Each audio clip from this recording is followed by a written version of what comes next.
Les losers font-ils de bons entrepreneurs? Bah moi je pense que ouais. En fait, si vous voulez, il y a beaucoup de gens qui veulent entreprendre, se lancer, et qui sont dans cette espèce de mouvance entrepreneuriale qu'il y a en ce moment. Mais beaucoup de gens ne sont pas prêts à la violence de ce monde. Hormis les losers. Bah ouais, parce que si t'étais au collège, que t'étais harcelé par tes petits camarades, parce que je ne sais pas, t'étais l'intello de la classe, ou t'étais moche, ou t'étais gros, tu t'es endurci.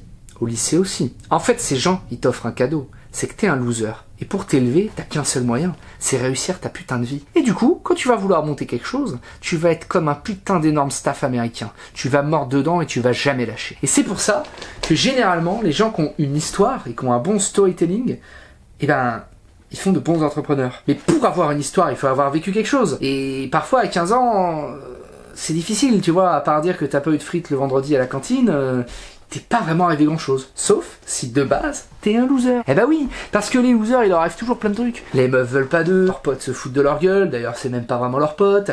Et puis en plus de ça, ils n'ont rien dans leur vie parfois. Pas forcément beaucoup d'amis, un cercle social qui est considéré aussi comme des losers. Mais moi je vous le dis, ces gens-là ils sont dangereux. C'est quand ils arrivent dans le monde réel et que certains se prennent des claques monumentales à côté, on leur dit « Ah c'est bien, tu étais la racaille de ton collège, félicitations !»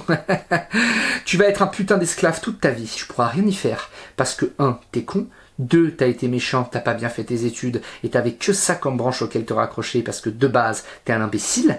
Et 3, j'aime pas ta tête. Eh mais c'est pas gentil ça, c'est comme quand j'ai harcelé au collège.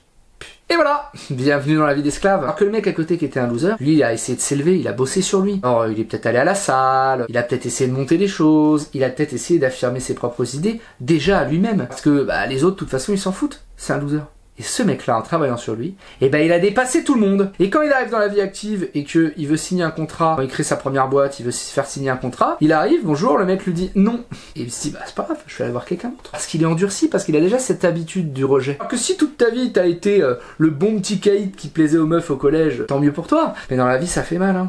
Et si je te vois arriver fringué comme une merde à l'entretien d'embauche, je vais me dire, oh peut-être qu'il va me surprendre, il va peut-être avoir un discours intéressant. Mais si le discours c'est ah bon, du coup, moi je savais pas quoi faire, j'ai arrêté l'école, et puis bah tu dégages, tu m'énerves.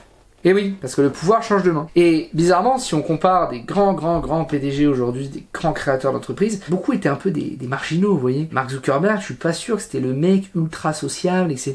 Alors, il est représenté comme ça, peut-être que je me trompe totalement. Mais il est vrai que quand on est marginal à un moment, on a plus de chances aussi de vouloir se sortir de ça et de bosser sur soi. Donc les amis, si vous êtes un loser aujourd'hui, c'est pas grave, parce que vous ferez un super entrepreneur. Alors lancez-vous et croyez en vos idées. C'était Ed. Ciao.